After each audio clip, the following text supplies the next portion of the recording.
नमस्कार, आप देख रहे हैं सीटी योग न्यूज़ और मैं हूं आपके साथ चित्रंजन कुमार। चलिए आज दिखाते हैं औरंगाबाद में यूपी के मुख्यमंत्री योगी आदित्यनाथ जी का आगमन होने जा रहा है।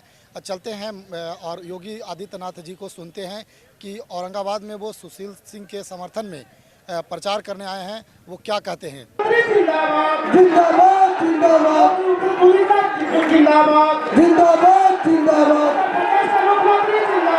जिंदाबाद जिंदाबाद। सांसद श्री सुशील कुमार सिंह से मैं आग्रह करता हूँ कि माननीय आदित्यनाथ योगी जी को फूल एवं बुके देकर चाहूँ।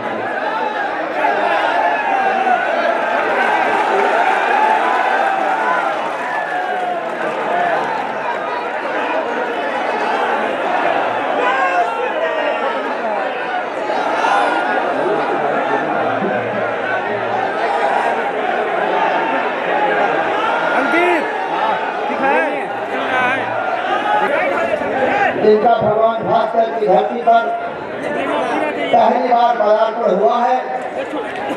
हम सारे औरंगाबाद वासी आपको यहाँ पाकर फूले नहीं समा रहे, रास्ता छोड़ के इन शब्दों में आपका स्वागत करो। हम समझ मेरे प्रिय भाई, हमारी माताएं, हमारी बहनें और मीडिया के मेरे मित्रों, बाकी बातें तो आदरणीय महाराज जी करेंगे, लेकिन मैं संक्षेप में कुछ अपनी तरफ से रखना चाहूंगा। मित्रों, ये चुनाव राष्ट्र के लिए होने वाला चुनाव है। राष्ट्रवाद के आधार पर मतदान किए जाने वाला ये चुनाव है। इस चुनाव में आपको राष्ट्र के लिए मतदान करना है। एक तरफ जहां भ्रष्ट पार्टियां, भ्रष्ट नेताओं का गठबंधन है, वहीं दूसरी तरफ ईमानदार पार्टियां और ईमानदार राष्ट्रभक्त नेताओं का एक समझौता। ये देश बोलिएगा ना, वो कौन प्रश्न कर लेंगे आप इधर। हमेशा लोकतंत्र को मजबूत करने के लिए, राष्ट्र को प्रगति के पथ पर आगे ले जाने के लिए समझदारी से काम करने वाला देश है। तो मैं भी चाहूंगा कि आप भी इसी तरीके से इस बार भी अब की बार 400 पार का देश का जो नारा है उस पर अमल करें। साथियों, अब मैं कुछ स्थानीय बातें आप लोगों से चर्चा करना चाहूंगा। उत्तर कोयल नहर इस जिले का, इस संसदीय क्षेत्र का सबसे बड़ा मुद्दा। 2007 में जब केंद्र में कांग्रेस की सरकार थी और मैं यहाँ का सांसद नहीं था, उस समय इस परियोजना पर रोक लगाई गई। मित्रों, 9 से 14 तक कांग्रेस पार्टी की सरकार रही। मैंने प्रयास किया सांसद के रूप में, लेकिन कांग्रेस की सरकार रहते रहते कोई सफलता नहीं। सफलता तब मिली जब भारतीय जनता पार्टी एनडीए की सरकार केंद्र में बनी। आदरणीय मोदी जी प्रधानमंत्री, उन्होंने सारी बाधाओं को दूर किया। 2007 में जो प्रतिबंध लगा था, वो प्रतिबंध 2014 के बाद हटा और अभी की स्थिति यह है कि 2 बार करके 1622 करोड़ रुपए और 2478 करोड़ रुपए दोनों मिला 2456 करोड़ दोनों मिलाकर आ गया 4078 करोड़ रुपए भारत सरकार ने स्वीकृत किया है। तेज गति से काम चल रहा है और ये परियोजना पूरी होगी। इसी मैदान पर मोदी की गारंटी वाले हमारे यशस्वी प्रधानमंत्री आए थे 2 मार्च को, इसी 2 मार्च को, और उन्होंने कहा था उत्तर कोयल परियोजना को पूरा कराना मेरा दृढ़ संकल्प है। इसलिए मुझे लगता है कि मोदी की गारंटी पे आप लोगों को भरोसा करना चाहिए। साथियों, पटना से औरंगाबाद होते हुए 4 लेन के लिए मेरा प्रयास सही दिशा में चल रहा है। सर्वे की रिपोर्ट जमा हो चुकी है। कुछ ही महीनों के बाद सड़क को 4 लेन करने की निंदा आने वाली है, आप लोगों को पटना जाना बड़ा आसान हो जाएगा। ये प्रयास भी मेरा सफल होगा। मित्रों, औरंगाबाद संसदीय क्षेत्र के 5 station, railway station, Anugrah Narayan road, केसर, जाखिम, रफीगंज और गुरारू, दर्जनों गाड़ियों का ठहराव आप लोगों के आदेश पर कराए। दूसरे किसी संसदीय क्षेत्र में इतनी गाड़ियों का ठहराव शायद नहीं हुआ होगा जो आपके आदेश पर आपकी सेवा में हुआ। इस क्षेत्र के अंदर कम से कम 2 दर्जन, उससे भी अधिक बिजली के सब स्टेशन बने। इसके चलते आज विद्युत आपूर्ति बहुत ज्यादा से ज्यादा समय तक होती है और आसान भी हुआ है आपको। मित्रों, ये रिकॉर्ड की चीज है कि प्रधानमंत्री ग्राम सड़क योजना के तहत औरंगाबाद संसदीय क्षेत्र में सबसे अधिक सड़कों का निर्माण आपके सेवक के प्रयास से हुआ। मैं महाराज जी को बताना चाहूंगा कि औरंगाबाद संसदीय क्षेत्र में 2 जिले आते हैं, औरंगाबाद और बिहार। गांव में यहाँ जितनी 2 लेन सड़कें हैं भारत सरकार की योजना के तहत, LWE के तहत, क्योंकि दोनों जिले उग्रवाद से प्रभावित है, वामपंथी उग्रवाद से, इतनी 2 लेन सड़कें शायद ही किसी जिले में हो गाँव। औरंगाबाद जिला मुख्यालय अस्पताल 8 तल्ला भवन 35 करोड़ रुपए की लागत से सुपर स्पेशलिटी हॉस्पिटल का निर्माण जारी है। कुछ ही महीनों, 1-8 वर्ष के अंदर आपको एक अच्छी चिकित्सा सुविधा मिलना शुरू होगा। साथियों, मेडिकल कॉलेज की बड़ी चर्चा है। आपको तो पता ही होगा कि मैंने अपनी खुद की 20 एकड़ जमीन जो इसी नेशनल हाईवे के किनारे है, सरकार को शपथ देकर कह दिया, एफिडेविट देकर कह दिया कि आप इस जमीन पर मेडिकल कॉलेज बनाइए, मुझे 1 नया पैसा मुआवजा के रूप में नहीं चाहिए। पता लगा लीजिए वो जमीन कितने कीमत की है। इसके लिए भी, जान सेवा के लिए भी कलेजा होना चाहिए, जैसे हमारे आदरणीय महाराज जी का। साथियों, मैं तो 1998 में आप लोगों के आशीर्वाद से पहली बार संसद में पहुंचा था और उस समय मुझे आदरणीय महाराज जी के साथ काम करने का अवसर मिला। महाराज जी के साथ काम करने का अवसर मुझे 3 बार आप लोगों ने दिया। 12वीं लोकसभा में पहली बार, उसके बाद 2009 में जब आप लोगों ने दोबारा भेजा तो 9 से 14 तक, और फिर 14 में जब 30वीं बार भेजा तो 14 से 17 तक महाराज जी का मार्गदर्शन, इनके साथ काम करने का अवसर आप लोगों ने मुझे दिया।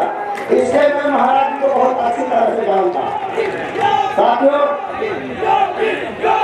जब मैं सांसद नहीं था, औरंगाबाद में एक अदर सेंटर स्कूल नहीं था।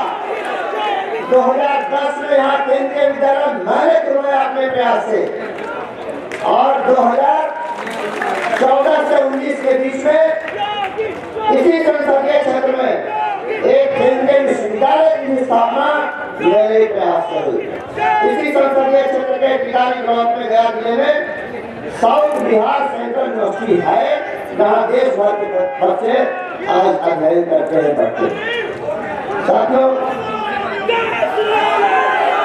कोविड-19 की बात करें तो कोविड-19 में लाखों लोगों की सेवा मैंने अपने स्तर से की। 93 ट्रेनें यहाँ आई, 60 से 70 हजार लोगों को भोजन मुहैया कराया, पीपीई किट मुहैया कराया, थर्मोमीटर से लेकर ऑक्सीमीटर से लेकर ऑक्सीजन प्लांट तक मैंने अपने प्रयास से दिया। सरकार की जो मदद थी वो अलग थी, मैंने अपने प्रयास से लाखों लोगों की मदद की कोविड के दौरान। साथियों, एक घटना की याद दिलाता हूँ आपको। जब इस सूबे के अंदर जंगल राज था, गुंडा राज कायम था, वार की एक घटना है।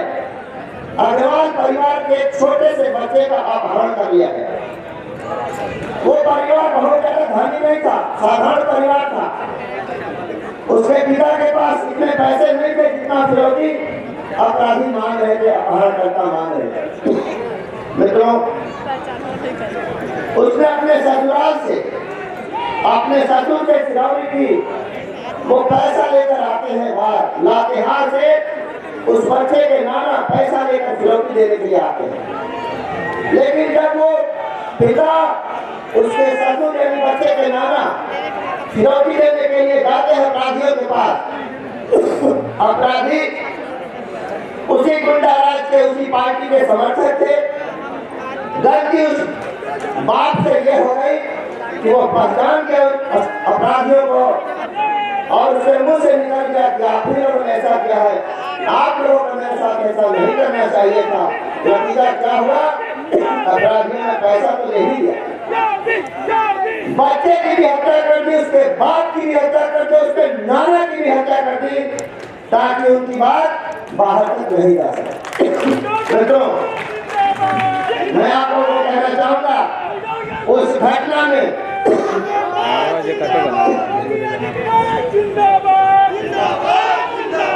जब जनता बहुत आंदोलित हो गई, पुलिस की कई गाड़ियां जला दी गई, कोई वहां जाने की हिम्मत नहीं कर रहा था। सुशील सिंह वहां पहुंचा घटनास्थल पर, सारे लोगों को समझा बुझाकर मैंने उस मामले को निपटाया। उस समय सरकार की कोई योजना नहीं हुआ करती थी किसी को मदद पहुंचाने की। गरीब परिवार का छोटी सी मेडिकल की दुकान थी बाजार में। हमने तय किया कि भीख मांगकर चंदा करके इस परिवार को कम से कम 1,01,000 रुपया देंगे, ताकि ये विधवा, ये बहन अपनी जीविका चला सके, अपने बाल बच्चों को पाल सके। चंदा किया, भीख मांगा। इसी औरंगाबाद शहर में किसी ने 100 रुपया दिया, किसी ने 500 दिया। अधिकतम सहयोग मेरा हुआ और हमने उसके श्राद्ध के दिन 1,01,000 रुपया का ड्राफ्ट बनाकर उसे घर पहुंचा दिया। अग्रवाल परिवार अभी भी है। आपको अभी बताया ही गया कि एक सीरीज की है गुप्ता परिवार की बहन, जिसका चेन छीन लिया गया, अपराधियों ने चेन छीन लिया, अपराधी चेन छीन कर भाग गए थे। मैंने औपचारिकता नहीं की कि पुलिस को फोन कर दिया, हमारी ड्यूटी खत्म। मैंने अपराधियों का पीछा किया, अपराधियों ने तमंचे लहराए मेरे ऊपर, उन्होंने पिस्टल भिड़ा दिया, लेकिन मैं डरा नहीं। ऊपर से तो आप लोगों के लिए भले सरल हूँ, भले बहुत मुलायम हूँ, लेकिन जहाँ गलत होता है वहाँ सुशील सिंह के अंदर आत्मा जाग जाती है। मैंने उस बहन की रक्षा के लिए 12 किलोमीटर अपराधियों का पीछा किया, उनको पकड़ा, उनका हथियार बरामद किया, सोने का चेन जो 2 टुकड़े में था वो बरामद किया और उस बहन को वहीं सुपुर्द कर दिया। साथियों,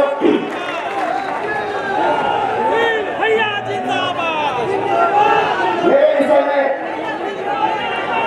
कुछ लोगों को ऐसे तो कुछ नहीं, लेकिन हाँ रहती है कि चुनाव में हम नहीं आए, हम लोग बहुत इंतजार कर रहे थे। तो इस तरह की शिकायत इसलिए रहती है कि मैं अधिकतम समय अपने लोगों के बीच, अपने इलाके में रहता। मेरे ऊपर आप लोगों का इतना दावा है, ये भी शिकायत का एक कारण है। और मेरे से ही नहीं, मोदी जी से आप लोगों की अपेक्षा ज्यादा है, ये भी एक कारण है। साथियों, औरंगाबाद के आप महान मतदाताओं ने मुझे एक नहीं 4 बार अपना आशीर्वाद देकर अपना प्रतिनिधि बनाया है। एक बार मुझे विधायक भी अपनी के लोगों ने बनाया। मेरा पूरा परिवार, केवल मैं नहीं, मेरा पूरा परिवार देश से लेकर राष्ट्र की सेवा में रात दिन लगा रहता।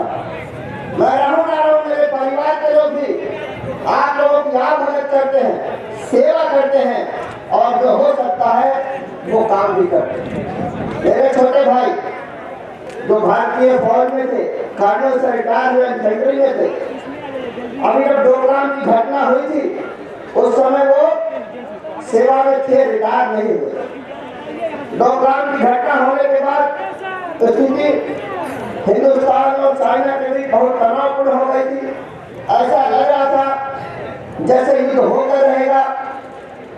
उसी समय मैं अपने छोटे भाई के संपर्क में लगातार था और मैंने पूछा क्या स्थिति है। उन्होंने कहा कि सब कुछ तैयारी हो चुकी है, जिस समय हुक्म आ जाएगा उस समय हम लोगों को बॉर्डर पर जाना है। मेरी माँ में उस समय दिल्ली में था, अभी मैं बोल रहा हूँ तो मेरे रोंगटे खड़े हो रहे। मेरी माँ ने मुझसे पूछा, बबुआ लड़ाई हो जाती था? मैंने माँ को सांत्वना देने के लिए कहा था, ना लड़ाई ना होती, लेकिन अगर होता ही तो सुधीर अच्छी से उठी माँ पर। मेरा पूरा परिवार, मैं भी बोल रहा हूँ तो मेरे गले रूठ रहे हैं और मेरा रोंगटा खड़ा हो रहा है।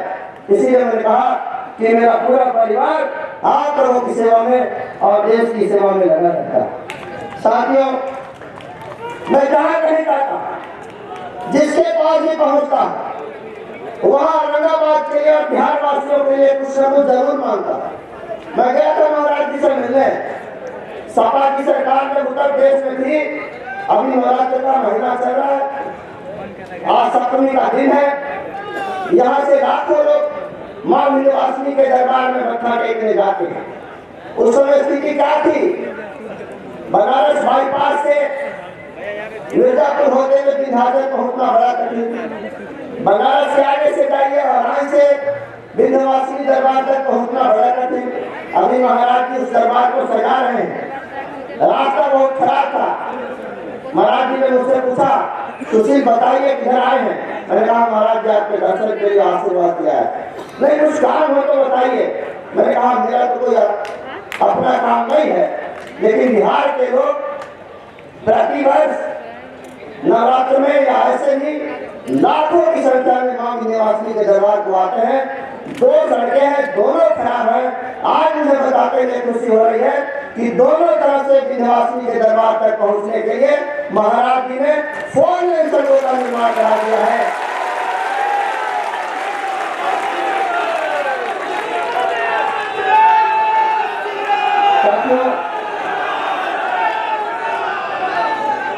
आज हमारे रामलला एक भव्य और दिव्य मंदिर में विराजमान हो गए हैं। अभी तो काम चल ही रहा है। अगले 2-3 वर्षों में जब आप जाएंगे तो आप अयोध्या को पहचान नहीं पाएंगे कि यही अयोध्या है जहां हम पहले 5 वर्ष आया करते।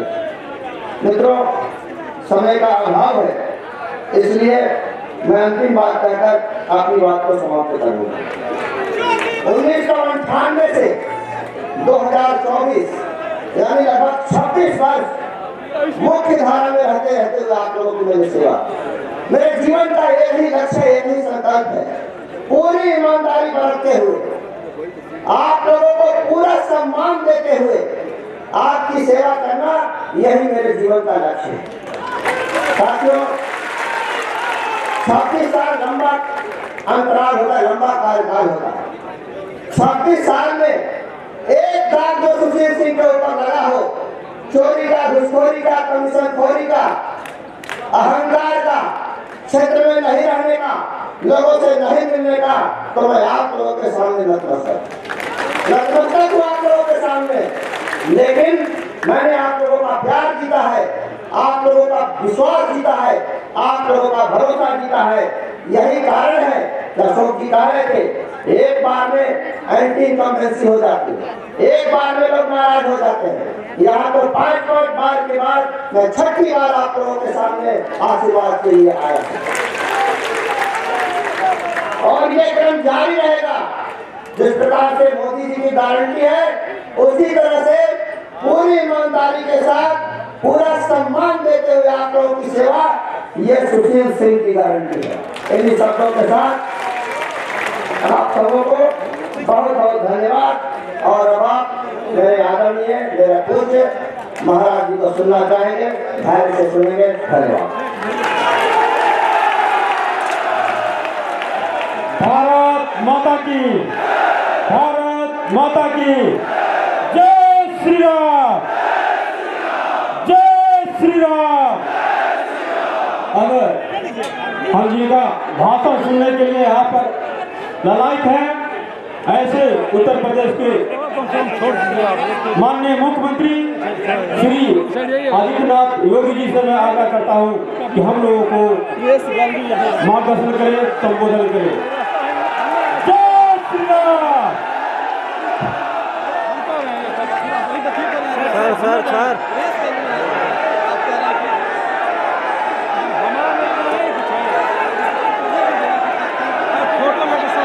भारत माता की, भारत माता की, भारत माता की। वंदे वंदे वंदे।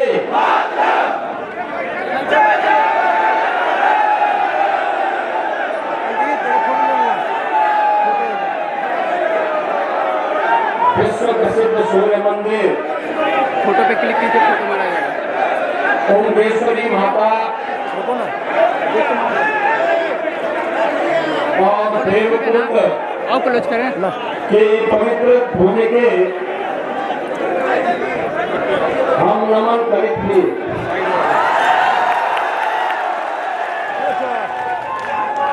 आप सबके सादर अभिवादन करेंगे। भगवान भास्कर की कृपा हम सब पर बनल रहे। मंच पर उपस्थित औरंगाबाद के लोकप्रिय सांसद माननीय श्री सुशील कुमार जी के से ले दीजिए। विधान परिषद के माननीय पार्षदगण श्री दिलीप सिंह जी, भारतीय जनता पार्टी के वरिष्ठ नेता श्री प्रमोद चंद्रवंशी जी, पूर्व मंत्री श्री राज्यवर्धन सिंह जी, नगर परिषद औरंगाबाद श्री उदय गुप्ता जी, जिलाध्यक्ष भारतीय जनता पार्टी श्री मुकेश शर्मा जी, जिलाध्यक्ष भाजपा चंद्रभूषण सिंह जी, जिलाध्यक्ष श्री रणदीप कुमार सिंह जी, जदयू के नेता श्री पंकज पासवान जी और उत्तर प्रदेश की बस्ती की राजमाता श्रीमती आसिमा सिंह जी, आज के इस कार्यक्रम में उपस्थित राष्ट्रीय लोक मोर्चा के अध्यक्ष अशोक कुशवाहा जी, अशोक सिंह जी, रमेश्वर बेटा जी, अमृत भूषण राठौर जी, भारतीय जनता पार्टी और एनडीए से जुड़े हुए हमारे सभी वरिष्ठ नेतागण, औरंगाबाद के मेरे सभी उपस्थित बहनों और भाइयों,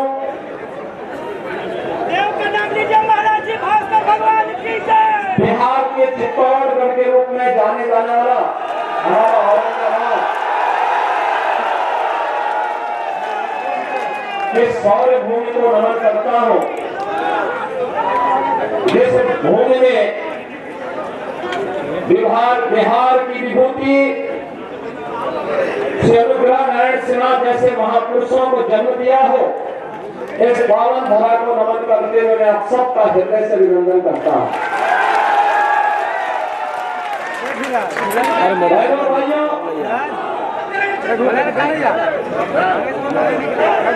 500 वर्षों का इंतजार समाप्त करके आज अयोध्या धाम में आप सबने प्रभु श्री राम लला को विराजमान होते हुए देखा है।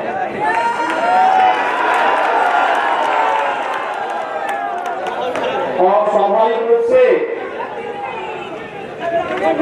प्रभु राम को विराजमान अयोध्या धाम में किया गया।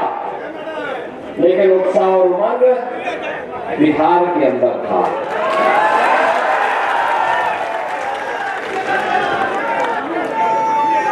आप बिहार वासियों ने जो पहाड़ रामलला के 500 वर्षों के बाद विराजमान होने के उपरांत भेजे थे, इसके लिए पूरे बिहार वासियों का मैं हृदय से आभार व्यक्त करता हूं, अभिनंदन करता हूं। बहनों भाइयों, आस्था का कैसे सम्मान होना चाहिए, यह अगर देखना है तो औरंगाबाद के लिए तो काशी भी नजदीक है। काशी विश्वनाथ धाम आप जाकर के देख लीजिए, अयोध्या धाम भी जाइए, और साथ साथ मां विंध्यवासिनी के दरबार में भी आप जाएंगे तो आप देख रहे होंगे वहां पर भी क्या कार्य हो रहा है। बहनों भाइयों, ये नए भारत का नया उत्तर प्रदेश है, नया बिहार है, और इस नए उत्तर प्रदेश बिहार के लिए मोदी की गारंटी इन सब के उत्थान की गारंटी है।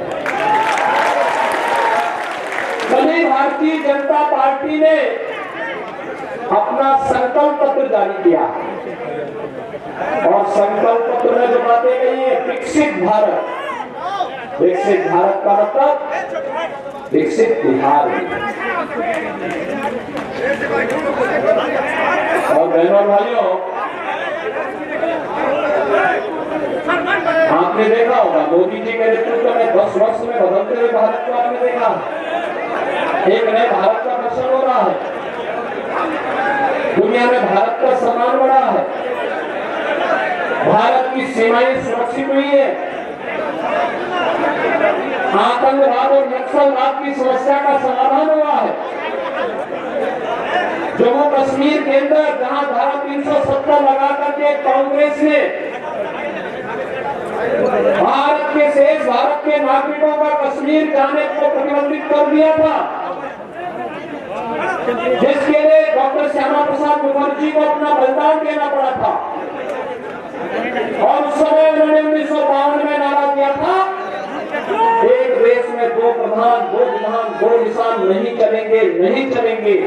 और भारतीय जनसंघ हो या भारतीय जनता पार्टी वो हमेशा एक नारा लगाती थी, जहां हुए बलिदान मुखर्जी वह कश्मीर हमारा है। लेकिन बहनों भाइयों, उस सपने को भी साकार किया है प्रधानमंत्री मोदी जी ने। आज कश्मीर में आतंकवाद की जड़ धारा 370 समाप्त करके कश्मीर को भारत की मुख्य धारा के साथ जोड़ा गया। देश के अंदर नक्सलवाद की समस्या का काफी हद तक समाधान हो चुका है। जो कुछ बचे खुचे होंगे ना, अगले 5 वर्ष के अंदर उनका भी स्वाहा होगा।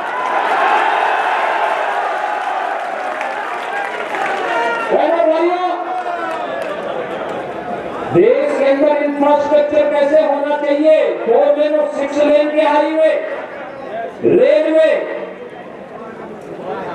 IIT, IIM, AIIMS, 1 district 1 medical college, world class university, और हर घर नल की योजना। मैं सोचता था हर घर में पानी पहुंच पाएगा, लेकिन बहनों भाइयों बस साकार हो रहा है। और गरीब कल्याणकारी योजनाओं की तो कोई सानी ही नहीं। बहनों भाइयों, किस हद तक 80 करोड़ लोग 2020 से यानी गत 4 वर्ष से फ्री में राशन की सुविधा का लाभ प्राप्त कर रहे हैं। 60 करोड़ लोगों को 5 लाख रुपए की आयुष्मान भारत की सुविधा मिल रही है। 50 करोड़ लोगों के जनधन के अकाउंट खोल दिए, जिससे दिल्ली से कोई पैसा अगर सरकार भेजती है, पैसा सीधे आपके अकाउंट में जाए, बीच में कोई दलाल उसमें डकैती में डाल देता है। 12 करोड़ अन्नदाता किसानों को प्रधानमंत्री किसान सम्मान निधि का लाभ, 12 करोड़ घरों में शौचालय, सामने मत आना। 10 करोड़ गरीबों को उज्ज्वला योजना का फ्री में सिलेंडर,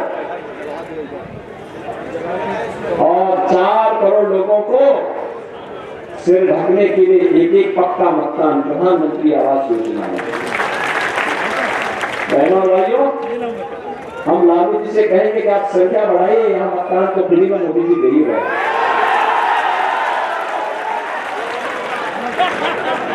4 करोड़ लोगों को फ्री में आवास दे दिया। बहनों भाइयों, और मोदी जी ने कल के संकल्प पत्र में एक बात और कही कि 3 करोड़ और आवास अगले 5 वर्ष के अंदर गरीबों को देंगे। इसका सर्वाधिक लाभ तो यूपी और बिहार को ही देना है। बहनों भाइयों, 2.5 करोड़ घरों में बिजली का उजाला कर दिया, घर घर बिजली पहुंचा दी, फ्री में कनेक्शन गरीबों को मिल रहे हैं। मुझे याद है कोरोना कालखंड के दौरान जब बिहार के लोग अन्य राज्यों में कार्य करते हुए निकल रहे थे, तो हम लोगों ने कहा कि नहीं देखो, भेदभाव मत करना बिहार के लोगों से, क्योंकि माता सीता के मायके से जुड़े हुए लोग हैं और इसलिए उनके साथ भेदभाव मत करना। जो सुविधा उत्तर प्रदेश वासियों को मिले, वही सुविधा हमारे बिहार के बहनों भाइयों को उपलब्ध करवाना। उनके रहने की व्यवस्था, उनके राशन की व्यवस्था, उनके क्वारंटीन की व्यवस्था, उनके उपचार की व्यवस्था। और आपने देखा होगा उत्तर प्रदेश में भी जो सुविधा मिली थी, उस समय लोगों ने सराहा था कि वाह, हमें अब लगता है कि ये यूपी और बिहार का मेल किस रूप में है। भाइयों, भारतीय जनता पार्टी जो कहती है वो करके दिखाती है, और यही मोदी की गारंटी है। देश को सुरक्षा देना हो या सुशासन का मॉडल देना हो, नौजवानों की आजीविका का मुद्दा हो या गरीब के उत्थान का, किसान की खुशहाली का मामला हो या फिर नौजवान की आजीविका का और आस्था का सम्मान कैसे होना चाहिए, कि भारतीय जनता पार्टी से बढ़कर के और कोई नहीं कर सकता। आप मुझे बताइए, क्या कांग्रेस के लोग अयोध्या में राम मंदिर का निर्माण करते? क्या नहीं कर पाते? क्या गरीबों को लोग राशन दे पाते? क्या सारा लोग यही खा जाते थे। आरजेडी के समय में बिहार के सामने पहचान का संकट खड़ा हो गया था ना, और वही गुंडाराज फिर से इन्होंने लागू करने का प्रयास किया। देखो, गुंडा का सबसे अच्छा इलाज यूपी में हो रहा, देख रहे हैं ना। वहां अगर बेटी और व्यापारी के साथ कोई छेड़छाड़ करता है, कोई परेशान करता है, उल्टा लटका दिया जाता है अलग से, और उसमें भी वे लोग गले में तख्ती लटका के चलते के साथ एक बार जान बकस हो, बस आगे से वो गलती नहीं होगी। और माफियाओं की स्थिति क्या है? हमने एक तरफ श्रद्धालुओं के लिए अयोध्या में भगवान राम का भव्य मंदिर बनवाया, और बहनों भाइयों, दूसरी तरफ बड़े बड़े माफिया और अपराधियों को राम नाम सत्य की यात्रा में कार्य केवल भाजपा कर सकती है। लोग भाइयों, इसीलिए आप सब आ जाएंगे आपके पास। भाइयों, बोलचाल की भाषा में राम राम कहते हैं, मिलते जय श्री राम बोलते हैं, लेकिन जो कानून नहीं मानता है, देश के खिलाफ साजिश रचता है, उसके लिए कहते हैं चलो तुम्हारा राम नाम सत्य है। और आज आप देख रहे हैं, इसमें उत्तर प्रदेश 25 करोड़ की आबादी का राज्य है। 7 वर्ष में कोई दंगा नहीं हुआ, कोई कर्फ्यू नहीं लगा, कोई कर्फ्यू नहीं, कोई दंगा नहीं, कहीं कोई समस्या नहीं। बिहार में भी होगी चाहिए। और बहनों भाइयों, आज वही आश्वासन देने के लिए आए हैं, ये काम केवल बीजेपी और एनडीए ही करेगा, और इसी के लिए मोदी जी तीसरा कार्यकाल मांगने के लिए आपके पास इस लोकसभा चुनाव में आए हैं, क्योंकि मोदी जी के तीसरे कार्यकाल का मतलब विकसित भारत की संकल्पना को आगे बढ़ाना। अब तक तो हम लोगों ने कांग्रेस आरजेडी और इन दलों के दलदल में जो देश फंस करके बड़े बड़े गड्ढे इन्होंने बनाए थे, इसको पाटने में, इनके कचड़े को साफ करने में समय लगाया। आप स्पीड बना के इसका बढ़ा करके भारत को ग्लोबल लीडर के रूप में स्थापित करने का समय आ चुका है। भाइयों, ग्लोबल लीडर के रूप में भारत बनने का मतलब एक आत्मनिर्भर भारत, युवा आत्मनिर्भर होगा, महिलाएं स्वावलंबी होंगी, व्यापारी सुरक्षित होगा, उसका व्यापार फल फूल रहा होगा, दुनिया के अंदर उसकी अपनी धमक होगी और भारत दुनिया का पिछड़कू नहीं, दुनिया की सबसे अग्रणी अर्थव्यवस्था के रूप में दुनिया को नेतृत्व दे रहा होगा। ऐसे भारत के लिए मोदी जी को तीसरा कार्यकाल आवश्यक और इसीलिए हम लोग आए आपके पास। बहनों और भाइयों, जब सारी समस्या का समाधान तो मोदी जी के नेतृत्व में भारतीय जनता पार्टी और एनडीए ने किया है, देश को समस्या देने वाले कांग्रेस और आरजेडी के ही लोग हैं। ये वाली समस्या, आतंकवाद की समस्या इन्होंने दी, भ्रष्टाचार की समस्या इन्होंने दी, गरीबों के हकों पर डकैती डालने की समस्या भी इन्होंने दी, अराजकता और दंगे भी इन्होंने दिए, अव्यवस्था भी इन्होंने दी, हर प्रकार की समस्या इन्होंने दी और समाधान मोदी जी ने दिया है। प्रधानमंत्री मोदी जी ने समस्या का समाधान दिया है। तो जब समाधान मोदी जी दे रहे हैं तो समस्या को टालने की आवश्यकता नहीं जो आपके विकास में बाधा है, और इसके लिए हम लोग आए हैं। बहनों और भाइयों, आरजेडी से कोई उम्मीद मत करिए। तो चुनाव को अब नेशन फर्स्ट बनाम फैमिली फर्स्ट कहा गया है, और हम लोग तो सोच रहे थे कि अच्छा हुआ हम लोग फिर से एनडीए को बिहार के अंदर और सशक्त बनाने में हमने सफलता प्राप्त की। अरे साहब, बिहार के अंदर तो लालू जी के परिवार को ही सीट कम पड़ रही थी, आपने देखा होगा। वो परिवार तक सीमित रह गए, परिवार की बात सोचा ही नहीं। विकास भी होना तो परिवार का सीट भी मिलनी है तो परिवार को ही मिलनी है, योजनाओं का लाभ भी लेना है तो परिवार को ही मिलना है। एक परिवार यहाँ भी है, एक परिवार यूपी में भी। यूपी की जनता तो पहले ही उनको जवाब दे चुकी है और बिहार के लोगों को भी उस जवाब देने के लिए तैयार होना है, और इसी के लिए मैं आया हूं आपसे।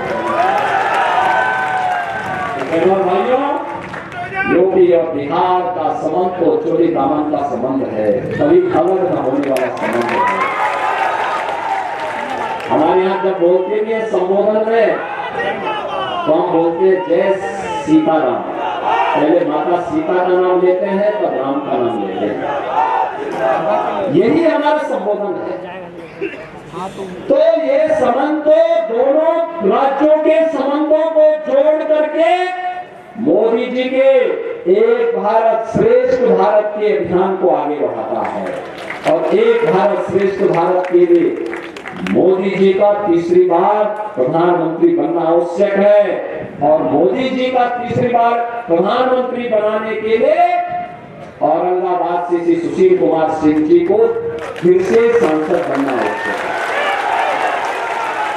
हम दोनों लोग 1998 से लेकर के लगातार देश की संसद में 7 सांसद रहे, और उन्होंने बताया ना, वाराणसी का बाईपास हो या फिर विंध्यवासिनी धाम की कनेक्टिविटी को ठीक करना हो, उन्होंने ये भी कहा था कि विंध्यवासिनी धाम में हमारे यहाँ के लोग आते हैं, वहां पे काफी संकरी गलियां हैं। हमने कहा चिंता मत करिए, अगली बार जब आएंगे तो मां विंध्यवासिनी का धाम एक नए रूप में होगा। भाइयों, आज तो बासठी नवरात्रि की सप्तमी तिथि है, महाकाली की पूजा होती है, और आज विंध्यवासिनी धाम में लाखों श्रद्धालु दर्शन करने के लिए भी पहुंचे हुए। कोई समस्या नहीं, क्योंकि हमने गलियारा इतना चौड़ा बना दिया है कि कहीं कोई 1 लाख नहीं, 2 लाख नहीं, 10 लाख लोग भी एक साथ आ जाएंगे, कोई किसी को समस्या नहीं होगी। काशी में 10 लोग एक साथ दर्शन नहीं कर सकते थे। आज काशी में 5 लाख 6 लाख श्रद्धालु अगर एक साथ भी भगवान विश्वनाथ का दर्शन करने के लिए आता है, कोई समस्या नहीं, सभी लोग दर्शन करके जाते हैं। ये सब हो पाया है, मोदी जी का नेतृत्व है, तब संभव हो पाया है। बहनों और भाइयों, भारत की शासकता को तब कहां सम्मान मिलने वाला था। ये कांग्रेस के लोग क्या कहते थे? कहते थे कांग्रेस आरजेडी के लोग क्या कहते थे? कहते थे राम तो हुए ही नहीं, ये राम के अस्तित्व पर संकट खड़ा करते, यानी ये लोग प्रश्न खड़ा करते थे। और जब अयोध्या में रामला विराजमान हो गए, अब ये लोग कहते हैं राम तो सबके हैं, कहते हैं ना। इसलिए बहनों भाइयों, उन पे विश्वास मत करना, कभी विश्वास मत करना। ये धोखा देंगे, धोखा देकर के फिर से बिहार वासियों के सामने पहचान का संकट खड़ा करेंगे। पहचान का संकट खड़ा करने वालों को लोग एक एक वोट के लिए तरसवा दीजिए। सहमत है ना? सभी सहमत है? करेंगे इस कार्य को। पहले चरण में वोटिंग है, पहले चरण में वोट पोल करना है आप लोगों को। और याद रखना, सुशील सिंह जी को जब यहाँ वोट देंगे, उसकी गूंज यूपी के अंदर सुनाई देगी। और यूपी में हम तय कर चुके हैं 80 लोकसभा सीटें यूपी में, और हमने तय कर दिया है, यूपी के लोगों ने तय कर दिया कि 80 की 80 सीट एक मनकों की माला बनाकर के मोदी जी के गले का हार बनाएंगे। बिहार में भी आप लोग सब सहमत हैं? एनडीए के सभी प्रत्याशियों को विजयी बनाने के लिए सहमत हैं? यहां से सुशील सिंह जी भारी बहुमत से कमल चुनाव चिन्ह पर विजयी बनकर के जाएंगे, जातिवादी ताकतों को नकारेंगे। सभी लोग सहमत हैं? तो बहनों भाइयों, फिर मेरे साथ बोलेंगे, भारत माता की, भारत माता की, भारत माता की।